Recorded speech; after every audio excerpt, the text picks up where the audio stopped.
Brian, I want to bring in a friend to both of our programs. Jason Johnson, politics and journalism professor at Morgan State University, a contributor to the GRIO and MSNBC.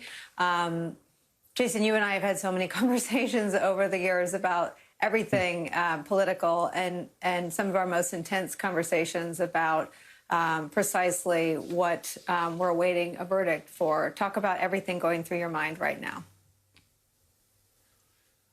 So again, Nicole, I mentioned this. I teach on Tuesday, so the word that this ruling was coming down literally just happened during class. I have 23 students, and I asked them. I teach in a historically black college and university. My class is entirely African-American at Morgan State University. And I asked them, how many of you guys actually think that Derek Chauvin is going to be found guilty?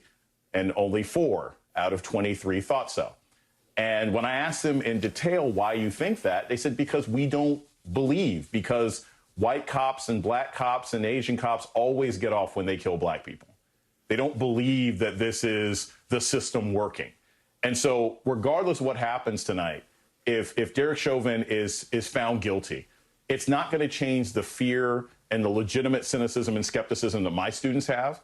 It's not going to change my fundamental belief that policing needs to be abolished the way it works now. Because to me, no matter what this individual ruling is, we are part of a systematic problem in this country.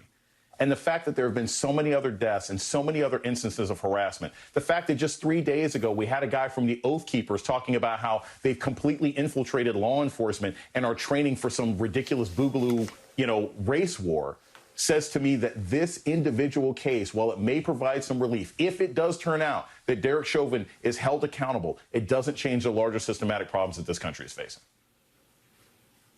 Jason, I keep thinking, we also covered the presidential contest between now President Biden and disgraced ex-President Trump.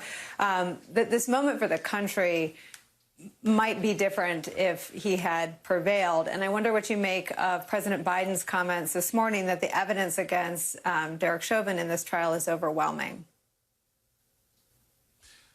Yeah, Nicole, generally I don't like it when presidents speak on court cases. It doesn't make me comfortable. They should allow the process to sort of go. But I think we're in a different time. And I think Donald Trump pretty much broke that. He talked about everything he wanted to, whether it was appropriate or not. It demonstrates that, fortunately, Joe Biden has eyes, he pays attention, he can see, and he has a certain degree of empathy. And I am pleased about the fact that we have leadership today that is willing to make a comment about this, regardless of what the final ruling is. It's not even hypothetical. It's not, alternative history. I would be horrified to hear this ruling if we still had a President Trump.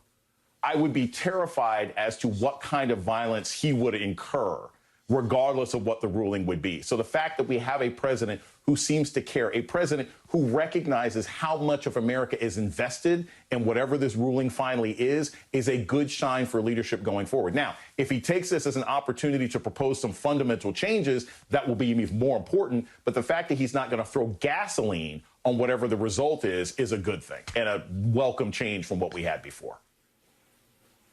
And it might have a tangible difference in the scenes that we're seeing on our screen. I just want to tell our viewers what we're looking at. This is a growing crowd in the bottom corner of your screen outside the courthouse. And I wonder, Jason, I'm just so struck by the reactions of your students.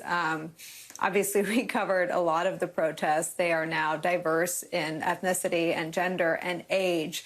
But if the future generations feel the way you described, it's certainly going to, hopefully in peaceful formats, maybe inspire them to be out there tonight. What do you say to those who are exercising their rights for peaceful protest? I'm always happy to see that.